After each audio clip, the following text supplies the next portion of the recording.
Roho Mtakatifu ana kanuni moja. Roho Mtakatifu haji tu kama force. Roho Mtakatifu anataka wewe mwambie karibu. Alafu kimwambia karibu, yeye anaingia. Jamani, Bwana Yesu asifiwe sana. Kwa hiyo ana kanuni za kimungu na ni Mungu. Anasema Mungu hivi, tazama anasimama mlangoni na bisha hodi. Mtu akisikia sauti yangu akafungua, nitaingia kwake. Kwa tafsiri nyingine, kama hautasikia sauti ya Mungu au kaisikia lakini usifungue, maana yake hataingia. Sasa hii wiki ya Pentecost ndio wiki kanisa limeanza kama nilivyosema. Sasa ndio wakati wa sisi kujiimarisha, na ningesema kama vile ndio tunarudishwa kwenye mazoezi mapya, kujipima bado tunaweza kuwa kanisa la Mungu au umebaki kuwa dhehebu. Maana hapa kuna vitu viwili, kuna dhehebu na kanisa. Kanisa ameanzisha Mungu mwenyewe, na anasema nitalijenga kanisa langu wala milango ya kuzimu haitalishinda. Lakini madhehebu yanashindwa. Wengine si unaona yanaanza leo yanakufa. Nimekufa dhehebu, sio kanisa. Kanisa hakuna mtu akuliua. Jamani, Bwana Yesu asifiwe sana. Sasa naomba tuende kwenye maandiko matakatifu. Kwenye maandiko matakatifu tusoma Yoeli sura ile ya 2. Ni maandiko pengine mnayafahamu lakini nisikilize tu. Yoeli sura ya 2 mstari ule wa 28 29. Na Matendo ya Mitume sura ya 1 mstari ule wa 8 na sura ya 2 mstari wa 1 na wa 4. Andika basi hayo maandiko. Yoeli sura ya 2 mstari wa 28 na 29. Matendo ya Mitume sura ya 1 mstari ule wa 8 na ile sura ya 2 ya Matendo ya Mitume mstari wa 1 na wa 4. Nisome haya maandiko. Baada ya maandiko nitakwambia ni nini tunachokizungumzia katika siku hii muhimu. Nitasoma Nabii Yoeli sura ya ile ya 2 mstari wa 28.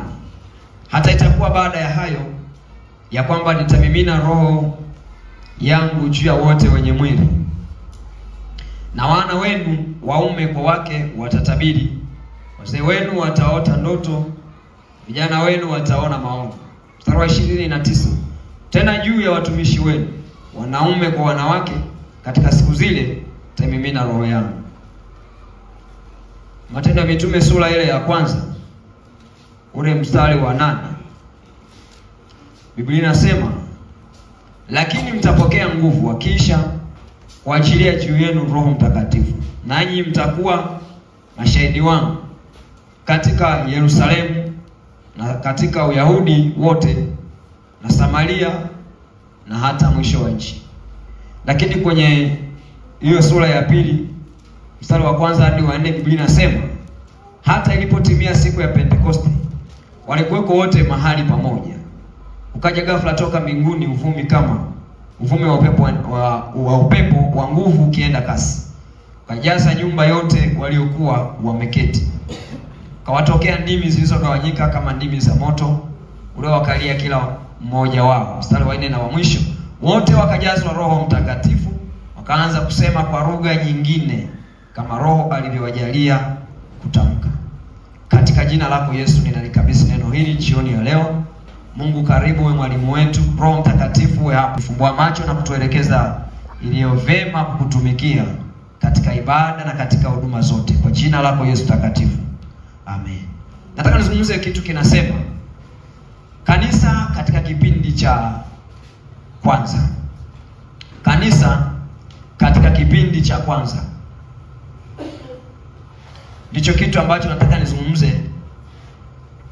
Kanisa katika kipindi cha kwanza. Kwa nini nimezungumza kanisa katika kipindi cha kwanza? Maeneo tulikosoma, Yoeli ni nabii. Yoeli ni nabii ambaye ni wa Agano la Kale, wala hayuko kwenye Agano Jipya, lakini anatabiri mambo yatakayokuwa. Kwa sababu tunafahamu vema katika Agano la Kale walikuwa watu maalum au makundi maalum ambao yaliruhusiwa kupokea Roho Mtakatifu. Walikuwa kwa wafalme, walikuwa manabii na makuhani. Basi sasa Nabii Yoeli anatabiri jambo hili ambalo lingekuja kutokea baadaye, kwamba atamiminwa Roho Mtakatifu tena kwa watoto wote na kwa wanawake na kwa wanaume na kwa wazee. Anasema kisha kuja huyo Roho Mtakatifu, wengine wataona maono, wengine wataota ndoto, wengine watatabiri, wengine watafanya vitu tofauti. Nabii Yoeli anatabiri haya ni muda mrefu sana kabla ya Pentecost, yani kabla ya Agano la Kale, ni miaka mingi sana. Hebu fikiri kutoka tu Malaki kuja Mathayo, kutoka tu nabii wa mwisho Malaki kuja Agano Jipya hapa ni zaidi ya miaka 400 ya ukimya. Kwa hiyo Yoeli amekuwa nabii wa muda mrefu sana, kwa ni miaka mingi na ni mamia ya miaka, lakini anatabiri atakayokuwa katika Agano Jipya au katika ukombozi ambao Yesu alikuwa anauleta. Sasa katika Matendo ya Mitume, kitabu ambacho ni daraja, kitabu cha Matendo ya Mitume kinaonyesha namna ambavyo Yesu anaacha agizo kwenye ile sura ya 1 mstari wa 8. Sasa Yesu anaacha agizo, anamwambia watapokea nguvu, anawapa maelekezo.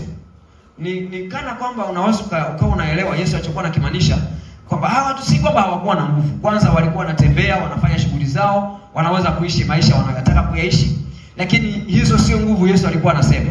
Yesu anamwambia mtapokea nguvu akisha kuajilia juu yenu Roho Mtakatifu, nanyi mtakuwa mashahidi wangu.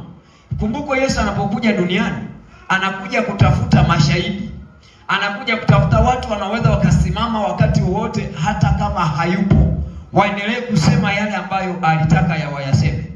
Sasa Yesu anapokuja kutafuta mashahidi, anawapa maelekezo hawa watu, anamwambia wasitoke Yerusalemu, lakini wasubiri nguvu ambayo hiyo ikija watawezeshwa kuwa mashahidi. Jamani, shahidi lazima awe anajiamini kusema kwa uhakika wa kile anachokifahamu. Sasa Yesu alijua kama hawatapokea nguvu ya Roho Mtakatifu, ushahidi wao utaisha nguvu. Maana yake viwango vya ushahidi vitapungua. Sasa ili wawe na uhakika wa kusimama kumsema Yesu mahali popote kwa ushahidi unaojitosheleza, walihitaji hawa wabakie katika ile nafasi ya kupokea nguvu ambayo Mungu alikuwa amewaahidia, lakini iliyotabiriwa na nabii Yoeli. Jamani, Bwana Yesu asifiwe sana. Sasa ule mstari wa 8 anamwambia mtapokea nguvu akisha kuajilia juu yenu Roho Mtakatifu, nanyi mtakuwa mashahidi wangu katika Yerusalemu, katika Uyahudi na Samaria na hata mwisho wa nchi. Maana yake anachokimaanisha maeneo yote. Kama Roho Mtakatifu atakuja juu ya hawa watu, lazima watamsema Yesu kila kona, lazima watamsema Yesu kila mahali. Sasa nisikilize vizuri. Unajua sasa hivi kuna changamoto kidogo, lakini tutaipatia ufumbuzi kwa jina la Yesu. Leo kuna watu wanashindana kunena kwa lugha. Simanishi sio vizuri kunena kwa lugha. Paulo anasema mimi mwenyewe nanena zaidi yenu ninyi, na hata mimi nasema nanena zaidi yenu ninyi. Lakini ushindani ambao umefanyika sasa hivi sio ule ambao unatakiwa kuwa. Kwa sababu haiwezekani huyu anene kwa lugha kwa kutuonyesha na Roho Mtakatifu, lakini tumuone kwenye maisha mengine yasiyompendeza Mungu. Haiwezekani. Sasa wenzetu walichokifanya, wao matokeo ya maisha yaliwatambulisha. Kwa hata kama walinena kwa lugha, hayakuwepo maswali kwa nini hili. Leo tunachanganya watu. Unanielewa, unanisikiliza? Leo watu wanachanganyikiwa kwa sababu umemdanganya tu juzi. Umempiga lugha za uongo juzi tu. Alafu anakuona kwenye ibada fulani unanena kwa lugha. Unamchanganya huyu ambaye hajajaa Roho. Anaanza kujiuliza, hivi kama huyu amenisingizia, huyu kama amenipakazia maneno, huyu kama amenichonganisha na ndugu, huyu kama amefanya vitu visivyompendeza Mungu, halafu anakuona umebadili lugha. Hili sio kusudi la kujaa Roho. Kusudi la kujaa Roho lina mambo matatu. Jambo la kwanza, kusudi la kujaa Roho lina mambo makuu matatu. Jambo la kwanza, tunajazwa Roho ili tumshuhudie Kristo. Hilo ndio jambo la kwanza. tunajaa Roho ili tumshuhudie Kristo. Sasa huwezi kusema unajaa Roho alafu mshuhudie Kristo. Hakuna. Tunajua kila aliyejaa Roho ni shahidi, ni shuhuda wa Yesu. Na kama ni shuhuda wa Yesu, sasa sikiliza. Kwenye hiyo point hiyo. Kama ni shuhuda wa Yesu, kwenye point hiyo, ni lazima awe kwanza anamfanania anayemshuhudia. Lazima huyu mtu awe anamfanania anayemshuhudia. Hilo jambo la kwanza muhimu. Huwezi kujaa Roho alafu unatuambia wewe ni shuhuda wa Kristo, halafu humfananii Kristo. Nabii yake kwenye hiyo point, ni lazima awe anakizi vigezo vya ushahidi wake. Hiyo ni B kwenye ile point. Ni lazima huyu mtu awe anakizi vigezo vya ushahidi wa Kristo. Sisi tuliokoka tuna vigezo vyetu. Jamani, sisi tuna TBS yetu ya mbinguni. Viwango, mamlaka ya kudhibiti viwango kwa Tanzania yetu ni TBS. Ndio chombo kilichopewa mamlaka ya kudhibitisha kwamba hiki kitu kimestahili kwenda kwenye soko. Sisi kiwango kinachothibitisha nafasi yetu, ni lazima tuwe tunaweza kumfanana. Ni lazima tuwe tunaweza kutembea kwenye viwango ambavyo kwa kweli hata kila anayeona aseme, kumbe huyu ndiye Roho Mtakatifu. Jamani, Bwana Yesu atusaidie sana. Kusudi la kwanza. La pili, kusudi la pili la sisi kunena kwa lugha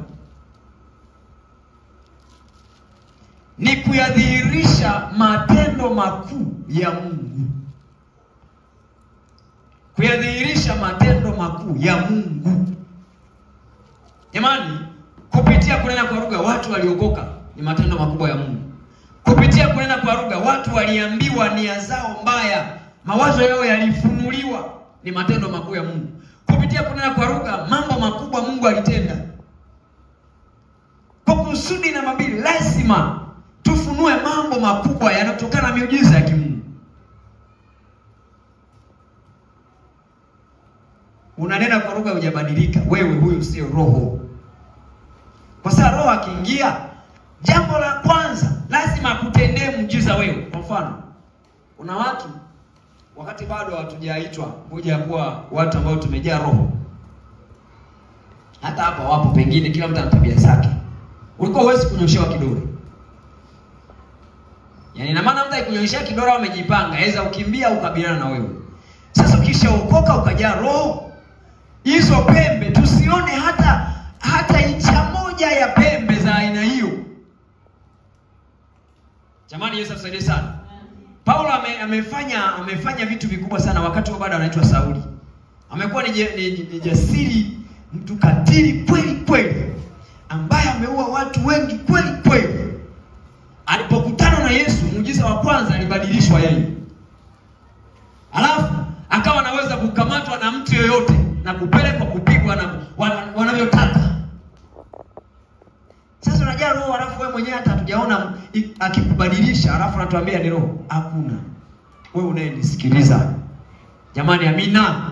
Lazima muujiza wa kwanza wa kunena kwa lugha ulete matokeo ya kukubadili wewe na kubadilisha mambo mengine. Itokee miujiza, itokee matendo makubwa ya Mungu. Kutokana na namna gani? Sisi tumejaa roho. Nasikiliza watakatifu wa Bwana. Roho Mtakatifu akija ndani ya mtu ni Mungu. Roho Mtakatifu ni Mungu. Akija ndani ya mtu, wewe una kazi tena ya kufikiria ufanye nini. Yeye anakwambia cha kufanya. Si mnanielewa? Alafu usikiliza, kama bado unafikiri cha kufanya, wewe hujajaa roho hata kama unanaba Mungu. Maana Roho Mtakatifu akiingia ndani ya mtu, yeye ndiye operator. Ili lifanyike Yaani kazi yako kama umejaa Roho ni utekelezaji. Halafu anayekuelekeza cha kutekeleza ni Roho mwenyewe.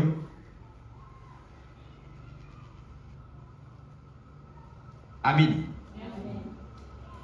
Kusudi la tatu la sisi kujaa Roho ni ili kuzinufaisha nafsi zetu kwa Mungu.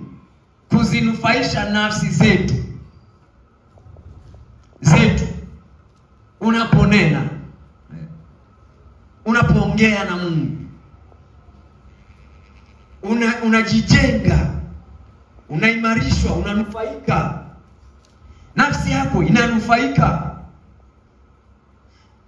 Ni ambao mjawahi kunena kwa lugha, hamjui utamu wa maombi. Uhakika.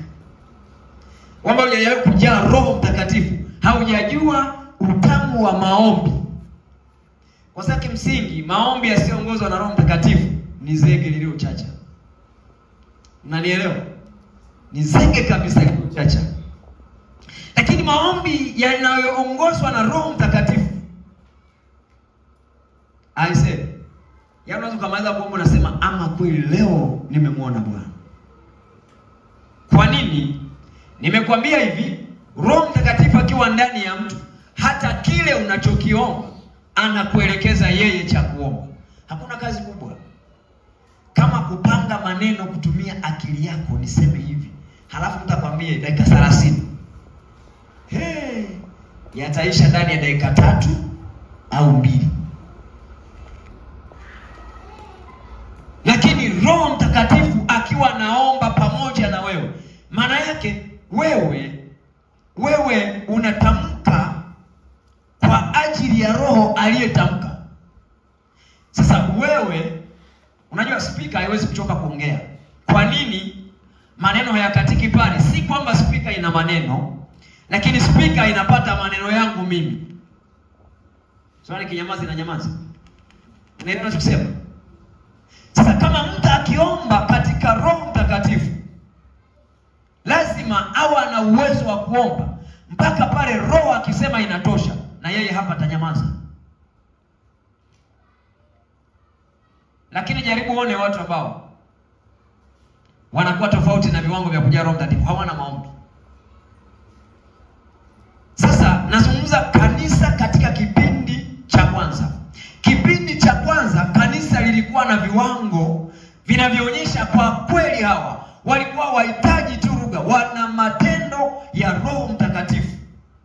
Wana vitu vinaonyesha, wana vitu vikionekana, watu wote wanasema ama kweli huyu ni Roho Mtakatifu. Na kanisa lilifanya vizuri. Kanisa la kwanza walifanya vizuri sana. Na ndio maana nimewambia hivi, kuna muda ambao wewe ukiwa na Roho Mtakatifu hakuna atakayekutisha. Narudia, ukiwa na Roho Mtakatifu hakuna mtu atakuogopesha. Yaani sikiliza, hata kama wangeweka panga shingoni. Kwa nini? Roho Mtakatifu katika kanisa la kwanza aliwawezesha mitume wengi kustahimili kufa. Na mjue hivi, wale watu walikuwa na mwili kama huo wa kwako. Ile tofauti, wao walikuwa wamejaa Roho kweli. Si mnasoma habari za Stefano Wanampiga mawe alafu anainua macho juu. Nimesema alipotazama mbinguni juu, akaona mbingu zimefanyaje? Alafu akaona utukufu wa Mungu. Alafu akasema, Baba, wasamehe hawa kwa sababu hawajui walitendalo. Jamani, ule sio uwezo wa Stefano wa kawaida. Sijui mnanielewa? Hivi wewe sikiliza, wewe kwani umekwazwa tu kidogo, mbona hata leo hujasamehe? Tena kukwazwa tu. Kukwazwa tu. Mpaka leo hujafanyaje? Na mpaka njia umebadilisha. Kukwazwa tu. Wala hujauawa, wewe umekwazwa tu, kwani umekufa? Stefano kwa viwango vya Roho Mtakatifu akiwa anaongozwa, nimemwambia Roho Mtakatifu ni operator. Kwa mwili wa Stefano wakati ule anauongoza Roho Mtakatifu. Kwa hiyo hata kama linamtokea la kumtokea, yuko razi, yuko tayari kwa chochote, lakini hakikisha anafanya kile Roho anataka ukifanya. Bwana Yesu asifiwe sana. Lakini na mitume wengi na watu wengine tunawasoma, akina Bartholomayo, akina Yakobo, wanaokatwa vichwa. Hivi nyinyi mkisoma mnafikiri walikuwa waumini nadhani. Nafikiri mnaposoma mnasema Yakobo akakamatwa, akakatwa kichwa na mfalme Herode, akakamatwa na Petro, akawekwa gerezani. Yaani mnapiga tu kama vile ni bla bla. Ilikuwa halisi na walikuwa ni binadamu wenye mwili kama wa kwako. Kilichowasaidia walikuwa na viwango, walikuwa na Roho Mtakatifu katika ukamilifu. Sasa wimbi linalotusonga leo ni lipi? Shetani ni mkorofi sana. Baada ya kugundua kwamba Roho Mtakatifu ni muhimu, Shetani amefanya mambo mawili yafuatayo. Baada ya kugundua kwamba watu wanamhitaji Roho Mtakatifu, yani maana sasa hivi karibia, sasa tena kama sasa hivi uamsho unahubiriwa ni mpaka nje ya TAG. Watu wanahubiri uamsho, watu wajae Roho. Maana Yesu anapokuja kuchukua kanisa, anataka akute watu wamejaa Roho. Maana Roho Mtakatifu ndiye atakuwezesha wewe kumlaki Bwana wapi? Mawinguni. Sasa Shetani unajua ni mpuuzi kweli. Yeye Shetani anatembeaga kwenye kaupepo kanakopita. Sasa hivi kuna mbinu kweli mbaya. Kwa sababu mioyo ya watu wengi sasa hivi wanatamani wanene kwa lugha. Unisikilize vizuri. Wanatamani wanene kwa lugha. Na akiomba asinene kwa lugha, anaanza kujihukumu, mimi nina dhambi, mimi sijaokoka. Kwa jitihada za watu sasa hivi ni lugha. Lakini kusudi ya Mungu sio lugha. Kusudi la Mungu tupokee nguvu ya Roho Mtakatifu. Hapa kuna vitu viwili. Roho Mtakatifu anakusaidia kubadili lugha. Lakini lugha unaweza ukaiunda hata wewe. Na nisikilize sasa utanielewa nini Shetani amefanya mambo makuu mawili, yako mengi lakini mawili katika majira haya. Jambo la kwanza, amewawezesha watu kubuni namna ya kutamka lugha. Unanielewa? Amewawezesha, yani Shetani amewawezesha, maana maisha matakatifu huwezi. Na kwa sababu huwezi, Roho hawezi kuja. Na wewe moyo wako unataka ujae Roho nene kwa lugha. Sasa haiwezekani. Sasa Shetani anakusaidia kutengeneza programu ya kuyatengeneza maneno. Kwa maana leo mnaona watu wanena kwa lugha ni mzinzi, anaenda kwa lugha ni mwizi wa zaka, anaenda kwa lugha hajui hata kufunga na kuomba, anaenda kwa lugha ni mchonganishi, anaenda kwa lugha ana ndoa za mitara, anaenda kwa lugha ana ugomvi kila mtaa. Amewezeshwa na nani? Amemtengenezea lugha. Maana Roho Mtakatifu ni mtakatifu. Na yeye huja mahali patakatifu. Jamani, hivi unajua ukiwa msafi, ngoja nipe mfano. Ukiwa msafi, umevaa vizuri, umeoga, alafu unaweza kutamani kukaa tu mahali popote hata chini. Eti yaani kutoka bafuni umeoga, umejipotoa vizuri, unaweza kutamani tukae hata chini tu. Hapana. Hata kama pale nyumbani kwako unatafuta kakiti ukae.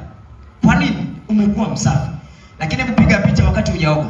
Ulipokuwa umetoka jarubani kwenye majaruba kule, ulipokuwa umetoka kule kuuza mkaa, wakati hujaoga na kutazamisha kule, ungeangaika kutafuta kiti mahali popote tu ungeweza ukaa. Kwa nini unakaa mahali popote? Pana kufanana. Sasa Roho Mtakatifu ni mtakatifu. Huyu lazima akae mahali patakatifu. Sasa kwa sababu watu wanashindwa kuishi maisha matakatifu, na kuna watu nimekuwa nikisema kwamba wamepata changamoto ya ulemavu wa akili au udumavu wa akili. Wanasema duniani mtu hawezi kuwa mtakatifu. Huo ni uchanga tu, akili yako imeishia hapo kwenye kujua andiko. Maandiko yamesema, Mungu amethibitisha watakatifu wangu walioko duniani. Alafu kuna watu wana maneno ya kipuuzi kweli. Yaani anataka mkosoe. Mungu amesema watakatifu wangu walioko duniani. Au mnasema hakuna mtu anaweza kuwa duniani kama mtu. Wewe umeshindwa peke yako. Watakatifu tupo mikono juu watakatifu. Haleluya. Umeshindwa peke yako kuwa mtakatifu. Mungu anao wengi tu. Na anasema moyo wake Mungu unafurahishwa na hao waliopo duniani. Alafu jamaa mmoja kula amechanganyikiwa tu, ajue hata topic ya maandiko. Huwezi kuishi maisha matakatifu ukiwa duniani. Duniani mbovu. Yesu alikuwa ni mtakatifu, alikuwa anaishi wapi? Duniani Yesu aliishi. Alikuwa na utakatifu. Na yeye anasema jifunzeni kwangu. Kwa ili Roho aje, Roho tunayemtaka sisi wa Pentekoste, ni lazima maisha kwanza yasafishwe. Sasa kwa sababu yameshindikana, hiyo jambo la kwanza nimekwambia shetani analitumia. Anakusaidia kutengenezea lugha. Sasa hivi tuna wataalamu wa lugha. Hivi unataka kunena kwa lugha jamani, na una dhambi hizo zote. Tubu kwanza. Jamani, hizo tusaidia sana. Kwa sababu tunaishi katika macho ya watu, wanatuona namna tunavyoishi. Kwa shetani amewasaidia kuwatengenezea mbinu. Kwa nini? Hitaji lao ni hilo. Mimi naomba nikushauri jioni ya leo. Mtamani Roho Mtakatifu. Usitamani tu kusema kwa lugha, maana lugha ziko nyingi. Tamani Roho yake akija. Ndio maana Roho Mtakatifu anaweza leo kuongelesha lugha hii, kesho kuongelesha lugha hii. Maana ndiye mwenye mamlaka ya kubadilishia lugha unapoomba. Sasa cha kwanza tutafanya, shetani anawasaidia watu kutengeneza hiyo lugha. Cha pili, anawaonesha watu kufurahiana na kile walichokifikia. Yaani anakuonyesha kufurahiana na kile ulichokifikia. Sasa umepambana, leo unaweza kunena kwa lugha, ila bado unaiba. Sasa umepambana, leo unaweza kunena kwa lugha, lakini bado unatukanana. Sasa umepambana, leo unaweza kunena kwa lugha, lakini bado kuna mazingira ya ovyo ovyo. Sasa shetani anachokuambia, anakuambia hapo imetosha. Jamaa tunataka kumwomba Mungu. Tutamwomba Mungu sasa. Dakika chache unamwona mtu amepaa. Ameenda kwenye viwango fulani. Sasa Yesu anasema tutawatambua kwa nini? Kwa matunda yao. Tukija kwanza kuangalia matunda, sikiliza. Yaani tuliona kama vile tunaona parachichi, lakini tukiangalia mti ni mti wa muumura. Sasa hivi mbona kama tulikuwa tunaona parachichi hapo juu wakati huu ni muumura? Tunaanza kupata mashaka. Manake kama tunakuta tunda la parachichi, tunapoangalia na shina na ule mti wote tukute ni parachichi. Kumbe ni sawa. Sasa shetani akisha kuwezesha kuona umetosha, anakufanya urizike. Anakufanya uone imetosheleza. Ndio maana leo tuna watu wengi. Baadhi ya watu maisha yao hayaeleweki, lakini wananena kwa lugha. Nimekuja jioni leo kuambia mtake Roho Mtakatifu. Yeye akija atakwambia cha kuongea. Yeye akija atakufundisha namna ya kuomba. Yeye akija atakusaidia namna ya kutamka. Jamani, Bwana Yesu asifiwe sana. Kwenye ile Matendo ya Mitume sura ya 2.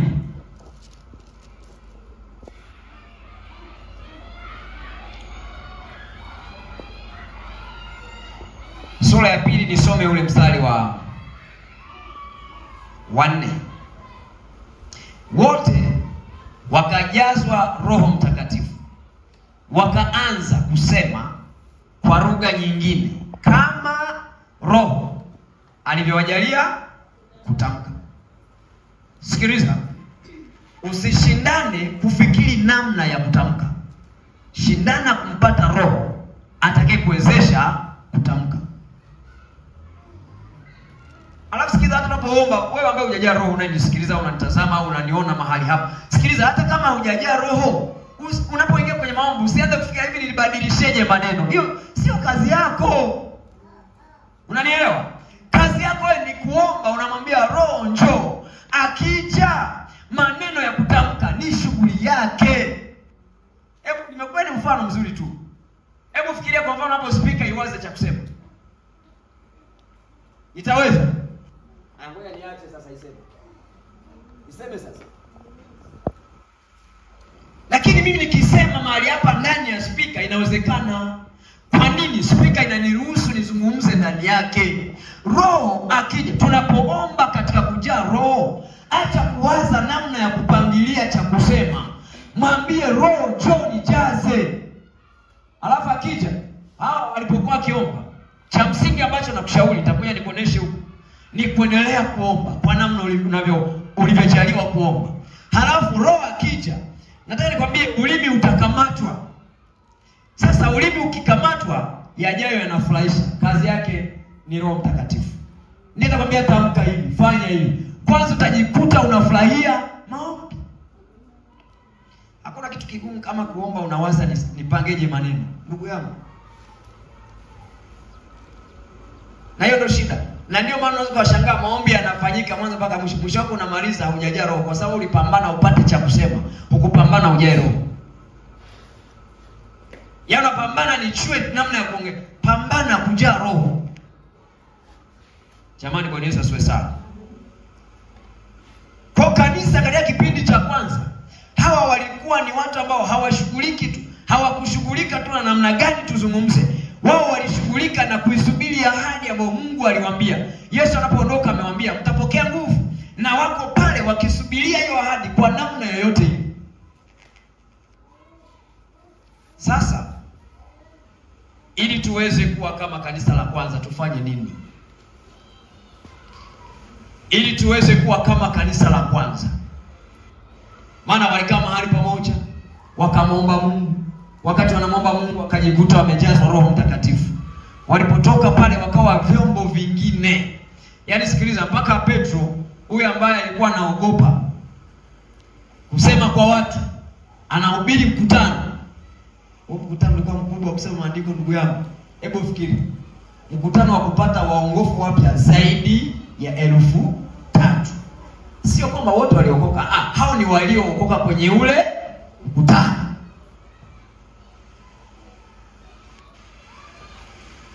Tufanye nini? Jambo la kwanza la kufanya ni lazima kuyaruhusu mahusiano yetu na Mungu yakae sawa sawa. Sasa hapa kuna ugomvi kwa kweli. Ni lazima tuyaruhusu mahusiano yetu na Mungu kukaa sawa sawa. Kuna watu wanahitaji vitu vya Mungu lakini wao hawamhitaji Mungu. Vya Mungu wanavitaka lakini hawamtaki Mungu. Kwa sisi ili tuwe kama kanisa la kwanza, ni lazima tuyaruhusu mahusiano yetu na Mungu. Mahusiano yetu na Mungu inamaanisha nini? Yaani kila mmoja kwenye maisha yake ahakikisha anaye Mungu. Na ili tuweze kuwa kama hao, na tukirudisha mahusiano yetu vizuri sawa sawa kwa Mungu, maana yake kila mmoja hapa ni wa Mungu. Na kama ni wa Mungu anafanya ya Mungu. Na kama ni wa Mungu anamilikiwa na Mungu. Na kama ni wa Mungu fikira zake ni za Mungu. Na kama ni wa Mungu maneno yake ni ya Mungu. Mnanielewa watu wa Mungu? Kwa mahusiano yetu yakikaa vizuri na Mungu, jamani. Ukisoma kwenye Isaya, ngoja nikuonyeshe. Kwenye Isaya sura ya 59. Tusome maandiko pale. Mstari ule wa kwanza.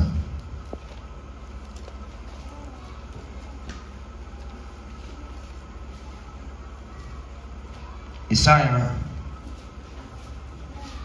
59, ngoja nifike hapo kuonyesha nataka kusema.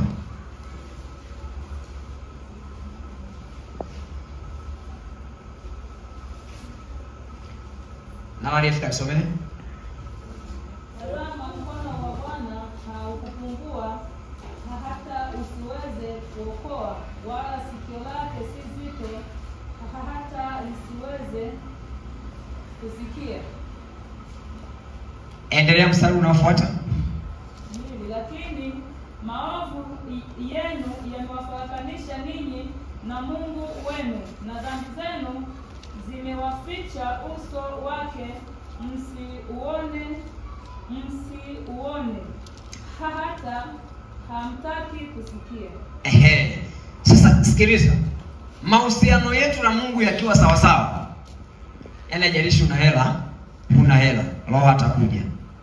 Ni mweupe, ni mweusi, Roho atakuja. Ni mnene, ni mwembamba, Roho atakuja. Yaani vyovyote vile ulivyo, kama mahusiano yako na Mungu yamekaa sawa sawa. Kwenye Isaya anasema kinachozuia nguvu ya Mungu isikae ndani ya mtu, au Mungu asiwe karibu na mtu, ni maovu yetu. Maovu yetu yanasababisha huyu mtu Mungu asikae karibu naye. Maana Mungu ni mtakatifu. Jamani, Yesu asifiwe sana. Mungu wetu ni mtakatifu. Na kama Mungu wetu ni mtakatifu, maana yake mazingira yetu na Mungu lazima pia yatengenezewe mazingira ya usawa wa kumlingana Mungu. Kwa jambo la kwanza, maisha yetu yawe na mahusiano sawa. Tutengeneze namna ambavyo sisi tukionekana watu wamuone Mungu. Hivi unajua sasa hivi jamani, watu wanahitaji uhalisia wa mambo. Nisikilize vizuri. Watu sasa hivi wamechoka kelele. Na mbaya zaidi jamani, dunia imefika mbali. Huyu anasema hili, huyu anasema hili. Turudi tuongozwe na neno. Neno linasema nini? Tusikilize wengi. Lakini tunawapima kwenye neno linasema nini? Nikamsikia mtu mmoja akisema hivi: kazi ya kuhubiri dhambi hainihusu. Naomba ninukuu. Kazi ya kuhubiri watu waache dhambi hainihusu. Mimi kazi yangu ni kuwaleta watu kwa Mungu anayejua namna atakavyo walipa. Jamani, hilo ndio neno la Mungu kweli? Wakati Mungu amekuweka wewe uwe nabii, anamwambia Yeremia hivi: nimekuweka ili uweze kubomoa na kusambaratisha na kuharibu, kisha kupanda. Kwa maana nyingine, Mungu anapotuita sisi ni madaktari, lazima tu tunajua kutibu, hata kwa kufanya operation, kung'oa baadhi ya viungo ili mtu awe salama. Hapo mtu anasema mimi sijaitwa kuhubiri watu waache dhambi. Tukija kupima kwenye Biblia, wewe ufai hata kutufundisha. Jamani, Bwana Yesu asifiwe sana. Maana tumeaminiwa na Mungu tuwe tuishi maisha ambayo viwango tunavyoviishi vinamlingana Mungu. Na sisi Mungu anaweza kutuamini. Nachokisema ni nini? Mtu akikuona wewe haone amefika mahali sahihi. Unajua yaani ukiwa kwenye viwango vya kumlingana Mungu, unaweza kuongea na mtu na hata kama usimpe tiba yoyote akajisikia kupona.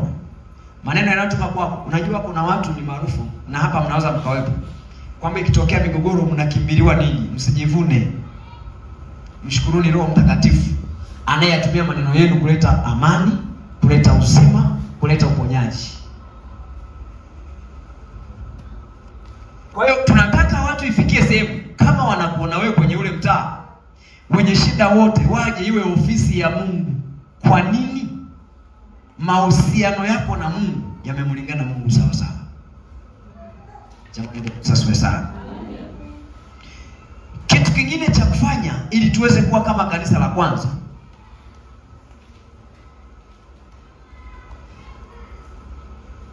ni kuliishi neno la Mungu lililo sahihi.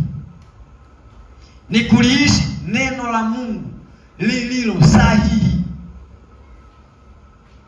Wenzetu walikaa wakijifunza neno la Mungu kwa usahihi. Na sasa sikiliza, ili uishi neno la Mungu lililo sahihi, lazima na wewe uwe unaweza kujua usahihi. Huwezi kuishi neno la Mungu lililo sahihi kama hujui neno la Mungu lililo sahihi ni lipi. Kwa walikaa mahali pamoja, wakadumu katika fundisho la mitume, wanachambua, wanajifunza, wanajengwa, wanajua msingi kamili ni huu. Alafu sikilizeni, imani potofu hazijaja sasa hivi tu. Yaani imani potofu zimekuja enzi. Ona akina Petro wakiwahamasisha watu kusimama na kumtegemea Mungu. Na mpaka mitume wengine wanaandika wanasema msijaribu kwanza hizo nini? Hizo roho. Kwamba je, zinatoka kwa Mungu au hazitoki kwa Mungu? Kwa lazima uwe unaweza kuliishi neno la Mungu lililo sahihi. Neno la Mungu lililo sahihi. Manake lazima usibadilishe chochote. Neno la Mungu linasema nini? Na wewe unaishi hivyo? Wenzetu waliishi katika neno. Na walimtumainia Mungu katika neno. Na waliamini neno la Mungu li hai na linaishi na linafanya kile ambacho wanataka lifanye. Kwa maana ukisema Petro, kati wameingia wakuta kwenye mlango mzuri kuna kiwete. Waliliamini neno. Neno la Mungu waliliamini sana. Na Petro alikuwa ni miongoni mwa watu wanaoliamini neno.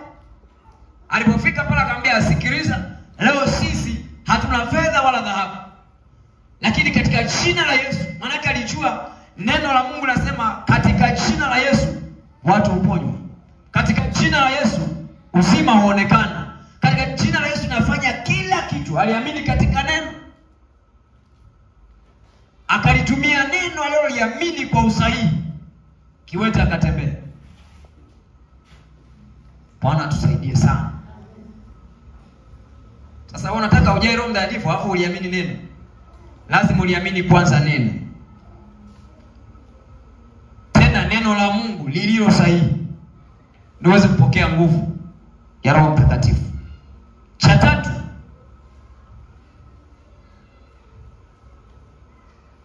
ni lazima tuwe na upendo wa kimungu. Wenzetu walidumu katika upendo. Lazima tuwe na upendo wa kimungu.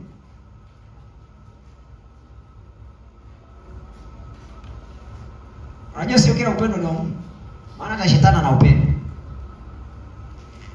Nafikiri shetani ana upendo. Shetani ana upendo. Hebu fikiria kama mtu anataka akavuta sigara akaitemea mate. Kwanza sigara moja inaweza kuvutwa na watu hata 10. Huyu anavuta anaweka na mate yake.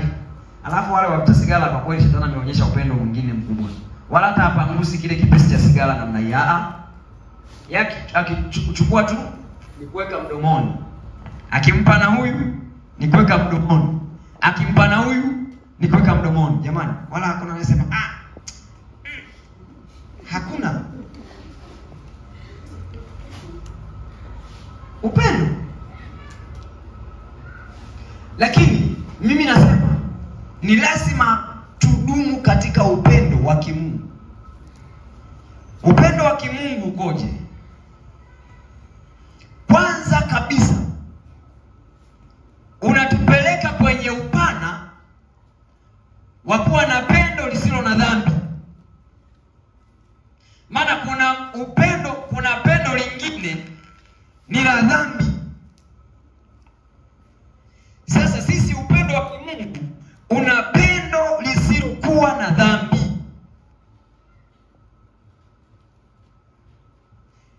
Upendo wa kimungu hauna hila. Hapo ngoja niwaambie. Si kama leo utakuwa unaniona tofauti au unanielewa tofauti. Sio kila anayekuja kusalimia anakupenda. Wala sio kila anayeongea na wewe anakupenda. Lakini pia sio kila anayekutabasamu, anayeonyesha tabasamu lake mbele yako anakupenda. Sio kila mtu anakupenda akitabasamu. Simaanishi tusitembeleane. Lakini swali la kujiuliza, wewe unayemtembelea, huyu unayemtembelea, una upendo wa kimungu? Hebu fikiria kitu. Mimi nimekuja kwako. Usitembelea. nimeongea na wewe, tumemaliza, nimetoka. Alafu nakutana na mtu, namwambia madhaifu yako yote. Uone upendo eti. Yaani yule hata vitu tu vya kukalia hana. Sijana mimi naonaga anakimbia, mimi kafika atafuta hela za kutengeneza maisha. Maskini ya Mungu, kumbe hata kigoda hana. Alichonipa sasa ndugu yangu, nimekaa yani ilikuwa ni hatari. Nifikiri nguo yangu itaichana na mamisumari. Huo ni upendo? Ni upendo huo? Ile sasa alikuja kusalimia.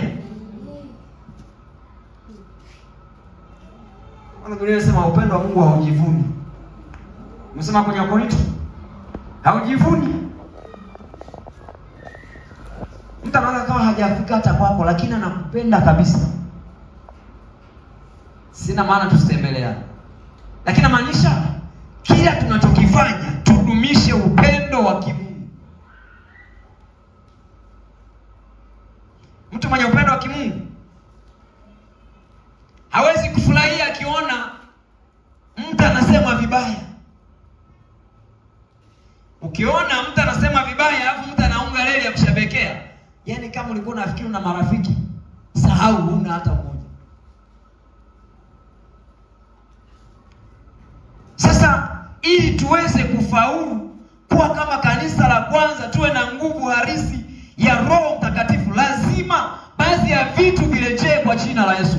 Lazima turejeze upendo. Lazima tusimame kwenye viwango ambavyo Mungu anataka tusimame navyo, ili yeye aweze kutuhudumia na kutujaza kwa Roho wake. Na mwingine anaweza kuja kusalimia, alisikia tu habari kwamba huna kiti, au alisikia tu ufagiaji uwanja. Kwa ndicho kilichomleta. Hodi mama fulani, karibu. Wewe unafikiri amekuja kabisa kusalimia, chasikia ufagiaji. Sasa anakuja angalie kweli ufagii uwanja. Mtaongea kumbe jicho lake liko mahali fulani. Akitoka na mashoga na yeye. Ndugu yangu, nilifikiri mama fulani ndanganya. Ni kweli. Yaani ule uwanja ndugu yangu unapata chefu tu. Yule mama si ukoje tu maskini. Alafu wewe uliyepata mgeni unasema wapendwa hawa wana upendo. Wajidanganye. Kama wana upendo wa kimungu hawatashughulika na yale.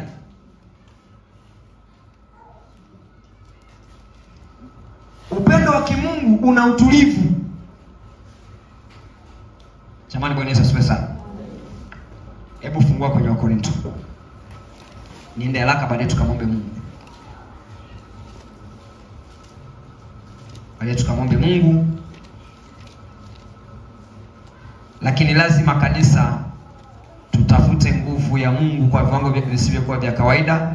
Kama kanisa la kwanza waliweza kufanya hivyo na Mungu akawapa neema, sisi pia inawezekana. Bwana Yesu asifiwe sana.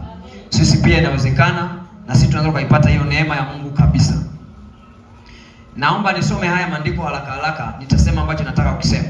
Wakorintho wa kwanza sura ile ya 13. Nijaposema kwa lugha za wanadamu na za malaika, kama sina upendo, nimekuwa shaba iliayo na upatu uvumao. Tena nijapokuwa na unabii, kujua siri zote na maarifa yote, nijapokuwa nina imani timilifu kiasi cha kuweza kuhamisha milima, kama sina upendo, si kitu mimi. Tena nikitoa mali zangu zote walisha maskini, tena nikijitoa mwili wangu niungue moto, kama sina upendo hainifaidi kitu. Upendo, hapa ndipo nilitaka. Upendo kwanza unavumilia. Upendo unafadhili. Upendo hauhusudu. Upendo hautakabali. Upendo haujivuni. Upendo haukosi kuwa na adabu. Upendo hautafuti mambo yake. Upendo hauoni uchungu. Upendo hauhesabu mabaya na haufurahii udhalimu, bali hufurahi pamoja na kweli. Uvumilia yote, uamini yote, utumaini yote, hustahimili yote. Upendo haupungui neno wakati wote. Sasa ndugu zangu, tukiwa katika viwango hivyo lazima tuje roho wa kweli kabisa.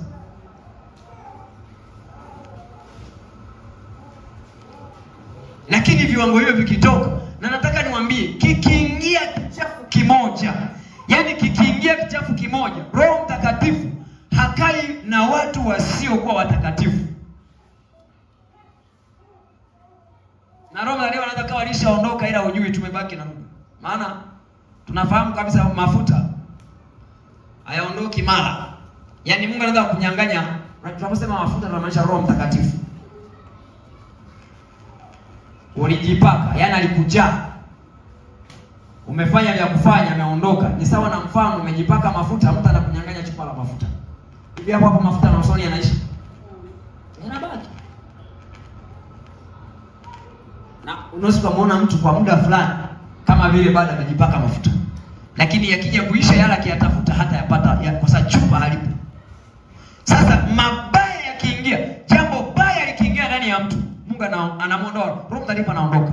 Na Roho Mtakatifu akiondoka, huyu anabaki na uzoefu. Tunataka tunaona mambo anayofanya ni ya kiuzoefu tu. Lakini uhalisia wake si sawa kwa Mungu. Bwana Yesu asifiwe sana. Cha mwisho kwa siku ya leo, alafu tukamwombe Mungu cha kufanya ili tuweze kuwa kama kanisa la kwanza lilivyokuwa na nguvu ya Mungu. Kila siku tuonyeshe hali, kila siku onyesha hali ya kumhitaji Roho Mtakatifu. Kila siku onyesha hali ya kumhitaji Roho Mtakatifu. Kila siku onyesha hali ya kumhitaji Roho Mtakatifu. Kila siku onyesha hali. Yani nani amewahi kula mara moja akashiba?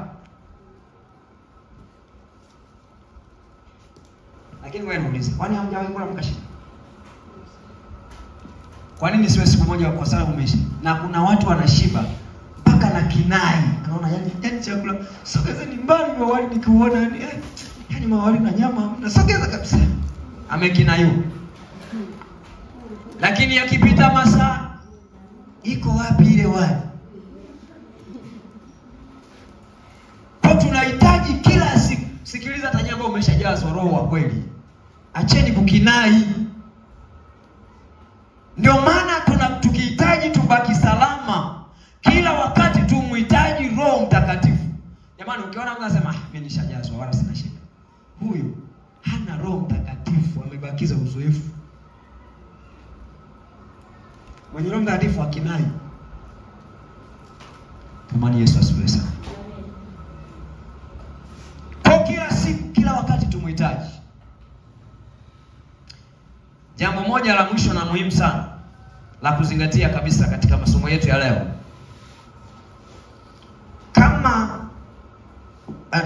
Wakati Yesu anapolijia kanisa, watakaokuwa na uwezo wa kumlaki mawinguni ni wale waliojazwa Roho Mtakatifu.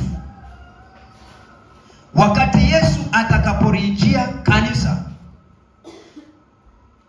watakaokuwa na uwezo wa kumlaki Bwana Yesu mawinguni ni wale waliojazwa Roho Mtakatifu. Sasa hii ni hatari. Kwa mfano hivi tunavyoongea, akaja tu Yesu pap, haujajaa Roho, una kibarua kizito sana. Na afadhali wala ambao wanabidia kutafuta kujaa Roho. Maana hapa tuna makundi kama matatu. Kuna mtu ameshajaa Roho tayari. Hilo ni kundi namba 1. Kuna watu wanatafuta kujaa Roho. Kuna watu hata mpango tu kwamba atapata kiu ana. Sasa hawa wawili wana unafuu. Wewe aliyekisha kujaa Roho na huyo ambaye jitihada zake zilimfanya asitulie, anamtafuta Roho Mtakatifu usiku na mchana, hata kama hujampata, lakini moyo wako hautulii, wewe una neema.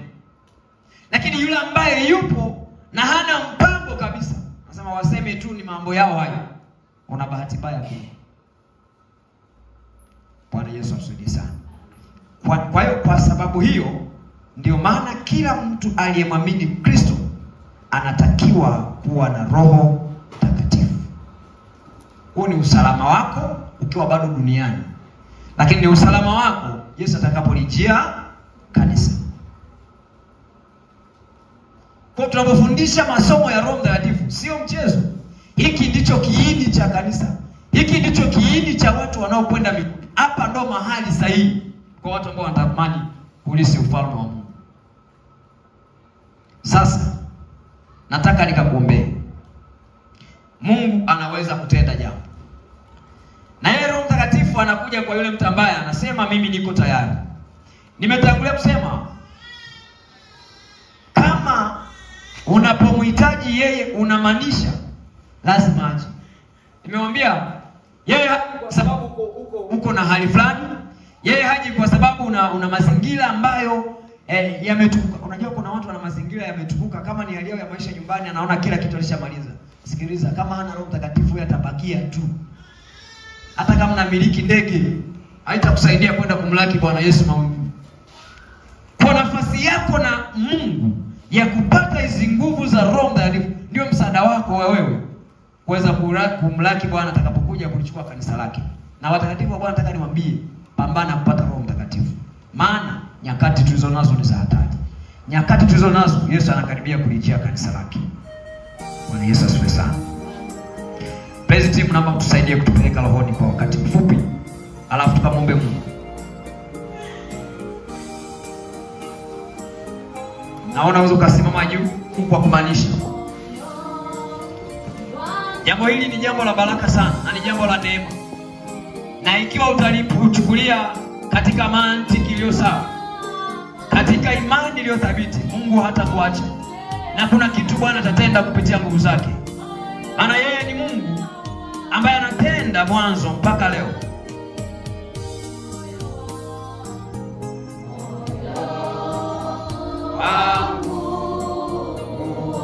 Weka moyo wako mbele za Bwana wazi. Weka moyo wako mbele za Bwana wazi. Katika ibada ya leo Bwana akutembelee. Katika ibada ya leo Bwana akutane na wewe. Katika ibada ya leo Mungu aseme na maisha yako. Katika ibada ya leo Bwana afanye jambo kwenye maisha yako. Katika ibada ya leo katika ibada ya leo Mungu ageuze nia.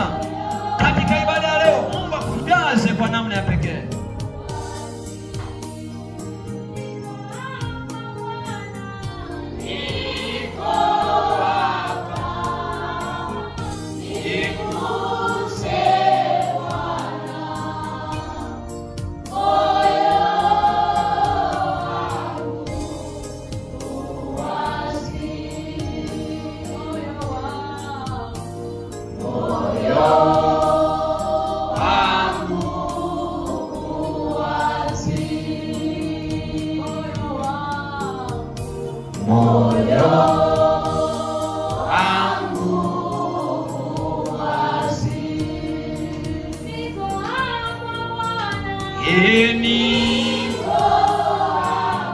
Mwambie Bwana, niko hapa Roho Mtakatifu.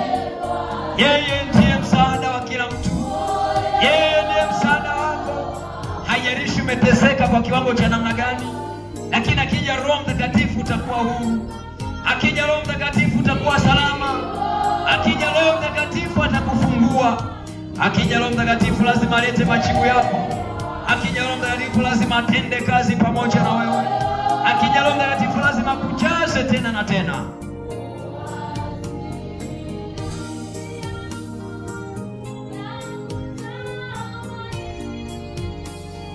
Hebu liazimishe jina la Bwana kutoka katika vilindi vya moyo wako, kwamba ni majira ambayo Mungu anahitaji kutembea na kanisa lake. Ni majira Mungu anahitaji kuliona kanisa linarejea mwanzo. Katika mazingira ya uwepo wa Mungu lipolifunika kanisa, katika mazingira ambayo ishara na maajabu vilionekana, walimruhusu Roho akakaa ndani yao, walimruhusu Roho akatembea ndani yao. Mruhusu Roho atembee katika maisha yako.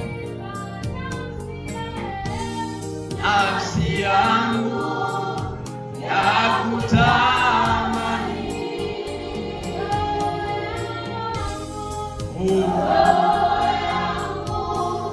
yaona kiu, kama tamani maji. Hebu jiachilie mbele za Bwana mpendwa. Wakati wetu wa kumwendea Bwana ni huu. Wakati wetu wa kujimimina mbele za Bwana ni huu. Wakati wetu wa kumwambia Bwana tawala maisha yetu ni huu. Wakati wetu wa kumwachilia Bwana ni huu. Hatuna wakati mwingine. Majira yameisha. Wakati haupo tena. Bwana analichia kanisa, na Bwana anawachukua wale ambao wameziruhusu mioyo yao kwake, wamejimimina mbele yake, wamejiachilia mbele zake, wamejimimina kwenye uwepo wa Roho Mtakatifu. Hao ndio wanaushirika na Mungu. Hao ndio wanaushirika na Mungu. Tafuta ushirika na Mungu mpendwa. Tafuta ushirika na Mungu jioni ya leo. Tafuta ushirika na Mungu jioni ya leo. Tafuta ushirika na Mungu jioni ya leo. Tafuta ushirika na Mungu jioni ya leo.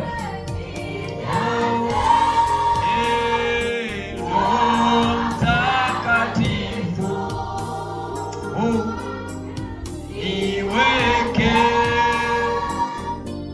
karibu nawe.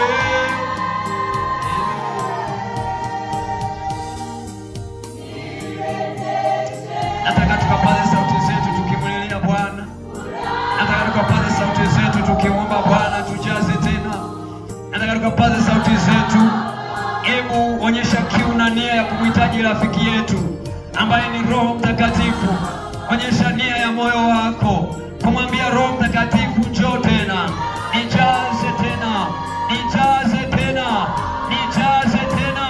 Unahitaji kutembea kwa ushindi wa kujazwa nguvu za Mungu, wa kujazwa Roho Mtakatifu, wa kujazwa neema yake, wa kujazwa nguvu, wa kujazwa nguvu. Tukamwombe Bwana sasa. Tukamwombe Bwana sasa. Ukapaze sauti yako, na ukiwa unajisikia Roho anataka kutumia katika kunena kwa lugha, usijizuie. Achia bubujiko lako kwa Bwana. Achia bubujiko lako kwa Bwana. Twende mbele za Bwana sasa. Baba, katika jina la Yesu, Mfalme mwema, jioni ya leo tunakuja mbele zako. Sisi kanisa lako, mama huyu na baba huyu wanasimama tena mahali hapa. Bwana, ni kwa mara nyingine bado wanakuhitaji Bwana kwa viwango vya tofauti. Roho wa Bwana, tunajua wewe ndiye msaada wetu, wewe ndiye kimbilio letu, wewe ndiye ambaye unatusaidia, wewe ambaye unatutia nguvu, wewe ndiye ambaye unatujalia neema. Roho Mtakatifu, tutembelee tena, tujaze tena, tujaze tena, tujaze tena, tujaze tena, tujaze tena. Bwana, tunakuhitaji kila siku, tunakuhitaji kila siku, tunakuhitaji kila siku, tunakuhitaji kila siku, tunakuhitaji kila dakika, tunakuhitaji kila sekunde, tunakuhitaji kila majira. Bwana, tunakuhitaji, maana wewe tumeona faida yako kwetu, tumeona faida kwenye maisha yetu. Tukiwa na wewe Bwana, tunaona ushindi kwa viwango vingine. Tunaona Bwana mkono wako, tunaona jina lako, tunaziona rehema zako, tunaona uweza wako. Tukiwa na wewe Bwana Yesu, tembelea watu wako, jaze tena, wajaze tena, watembelee jioni ya leo Bwana. Jioni ya leo mtembelee eneo mbali, mtembelee Bwana huyu mama, mtembelee huyu baba, katika jina la Yesu. Mtembelee Bwana, mtembelee Bwana, mtembelee Bwana. Yesu tembea, Yesu tembea.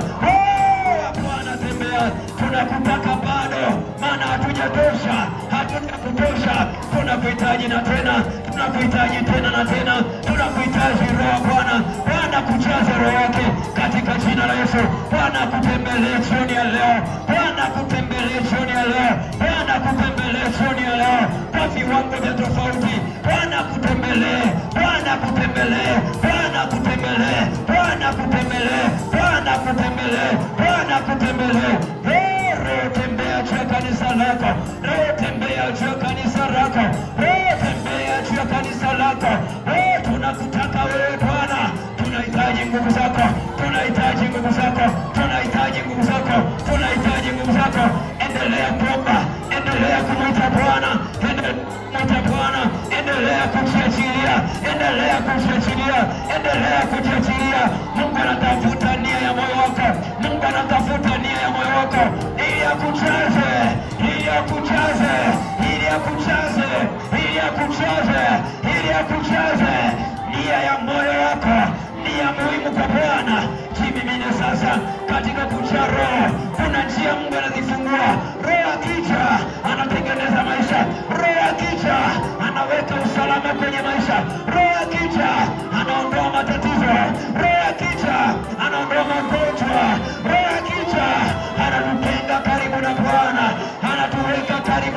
Bwana, anatuweka karibu na Bwana kwenye viwango vya Bwana. Tunatamalaki na Bwana, maana Roho amekuja, Roho amekuja. In the name of Jesus, katika jina la Yesu wa Nazareti. Bwana funika mahali ambapo kuna kuta, Roho akija zinabomoka. Mahali ambapo kuna vifungo, Roho akija vinaachia. Mahali ambapo kuna mizigo, Roho akija zinaondoka. Mahali ambapo kuna matatizo, Roho akija yanaachia. Yamoshandara masakata, yamoro mesekima ikanda, yekesekeda mama, iboshe maizeganda daba, rebo komose kanama. Pendwa jiachilie kwa Bwana, jiachilie kwa Bwana. Na hata ukame, na hata kama unahisi ukame, mwambie Bwana usiniache. Roho wa Bwana tembea, Roho wa Bwana tembea. Yeye akija kwenye maisha yako, lazima afanye mabadiliko, lazima atembee kwenye maisha yako, lazima kupeleke mahali sahihi. Ndio maana ni wa muhimu, lazima atawale maisha, na unamhitaji Bwana akupe Roho wake, Bwana akupe Roho wake katika jina la Yesu. Bwana akupe Roho wake, Bwana akupe Roho wake. Pokea Roho wa Bwana kwa jina la Yesu, pokea Roho Bwana kwa jina la Yesu, pokea Roho Bwana kwa jina la Yesu, pokea Roho Bwana kwa jina la Yesu, katika jina la Yesu, katika jina la Yesu. Roho Bwana tembea juu ya kanisa na mama huyu, tembea juu ya huyu baba. Roho Bwana tembea, Bwana tembea. Wewe ukifika mahala unaweka usalama, wewe unaponya, unauisha, unaondoa matatizo. Wewe ni Mungu. Roho Mtakatifu ndiye mfariji wetu. Hata mahali tulipokata tamaa, wewe ukija unafariji kabisa katika jina la Yesu. Bwana tembea sasa, leta faraja ya kweli. Sema na watu wako, onyeshe hukumu, maana wewe ni kazi yako kuonyesha hukumu, kuonyesha hukumu. Bwana watembelee, Bwana wajaze, Bwana wajaze, Bwana wajaze, Bwana wajaze katika jina la Yesu. Yana masenda la boko msikata na mama. Ya ikasema ikandora boko sika. Imama iko ndaro sida maika. Yana masenga na maiko tesama hii. Robo kusekanda na maiki tena. Bwana Roho Mtakatifu tunakupenda. Roho Mtakatifu tunakupenda. Ora dosendara makasta. Tunakupenda Roho Mtakatifu. Endelea kumtembelea kila mmoja sasa. Na wewe ukiingia, uliingia kwenye lango liliokuwa limemshikilia Petro. Milango ya gereza iliachia, minyororo ikaachia. Kwa wewe ni Roho mwenye mamlaka kuu. Wewe ni Roho ambaye unatenda mambo yapitayo kawaida. Wewe ulipoingia mahali ambapo Paulo na Sila wameshikiliwa, milango ya gereza ilifunguka. Wewe ulipoingia mahali ambapo watu wako wamewekwa kwenye mateso, Bwana uliingilia kati ukafanya maajabu na ishara na miujiza. Hata leo ni wewe Bwana, hata leo ni wewe Bwana, hata jioni ya leo huyu anayekupokea Bwana, usimwache na hii huzuni, usimwache na haya mateso, usimwache na hizi shida katika jina la Yesu. Huyu anayekupokea Bwana, ponya shida zake, Bwana ponya mahitaji yake, Bwana ponya matatizo yake, Bwana shughulika naye, leta majibu Bwana. Wewe Roho na majibu, wewe ni Roho mwenye majibu, wewe ni Roho mwenye majibu.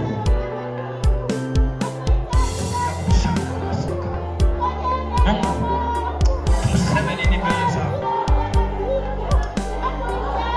Ni wiki yetu Bwana, ni wiki ya kuhudumiwa na wewe, ni wiki ya ishara na nguvu zako, ni wiki ya matendo makuu katika jina la Yesu. Tukiwa tunaendelea kuomba, kama unahitaji niombe na wewe, una shida yoyote, hebu njoo mbele. Kama unahitaji niombe na yote, hebu njoo mbele niombe na wewe. Roho wa Bwana ananiambia nifanye hili jambo. Eza unahitaji lolote, hebu njoo. Wakati tukiendelea kujimimina mbele za Bwana katika jina la Yesu, Bwana akupane na mahitaji mahitaji yako katika jina la Yesu. Bwana kutana na mahitaji yako kwa jina la Yesu, kwa jina la Yesu. Naachilia nguvu za Roho Mtakatifu, minyororo ikachie, majaribu na milango yote ikafunguke, uwe salama kwa jina la Yesu, katika jina la Yesu, katika jina la Yesu, katika jina la Yesu, katika jina la Yesu, katika jina la Yesu, katika jina la Yesu, katika jina la Yesu. Usalama ukaenee. Roho wa Bwana atenda jambo katika jina la Yesu, katika jina la Yesu, katika jina la Yesu, katika jina la Yesu. Mahali popote ambapo milango imefungwa, inaifungua milango yote kwa jina la Yesu, kwa mamlaka ya Roho wa Bwana, kwa mamlaka ya Roho wa Bwana, kwa mamlaka ya Roho wa Bwana. Kuna kiwango kingine, Bwana akupeleke kwenye kiwango kingine katika jina la Yesu, katika jina la Yesu. Bwana akupeleke kwenye kiwango kingine, Bwana akupeleke kwenye kiwango kingine katika jina la Yesu, katika jina la Yesu, katika jina la Yesu. Bwana akupeleke mahali pengine kwenye kiwango minyororo katika jina la Yesu. Kila kazi za adui zote katika jina la Yesu, katika jina la Yesu, katika jina la Yesu. Endelea kumwita Bwana, hata uliokaa huko, endelea kujimimina kwa Bwana katika jina la Yesu, katika jina la Yesu, katika jina la Yesu, katika jina la Yesu, katika jina la Yesu, katika jina la Yesu. Bwana mwenye neema na rehema, nguvu za Roho Mtakatifu inaziachilia zifanye jambo ndani ya maisha ya mwanao katika damu ya Yesu, katika damu ya Yesu. Ninaachilia nguvu zako kwa viwango visivyo vya kawaida. Tembea Roho Mtakatifu, tembea Roho Mtakatifu. Mahali ambapo unaona njia haipo, tengeneza njia, tengeneza njia Bwana, tengeneza njia Bwana, tengeneza njia Bwana kwa jina la Yesu. Tengeneza njia Bwana kwa jina la Yesu, tengeneza njia Bwana kwa jina la Yesu, tengeneza njia Bwana, tengeneza njia Bwana, tengeneza njia Bwana katika jina la Yesu. Baba, wewe ni mwema. Tunataka kukuona katika wiki hii. Hii ni wiki la tofauti ya Bwana. Unatenda jambo, kile kitu nakifanya kwa maisha ya watu wako katika jina la Yesu.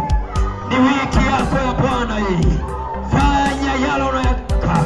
Tembea juu ya watu wako kwa kadiri ya neema yako iliyotukuka, kwa kadiri ya uwezo wako, katika jina la Yesu wa Nazareti. Bwana ukajitwalie utukufu.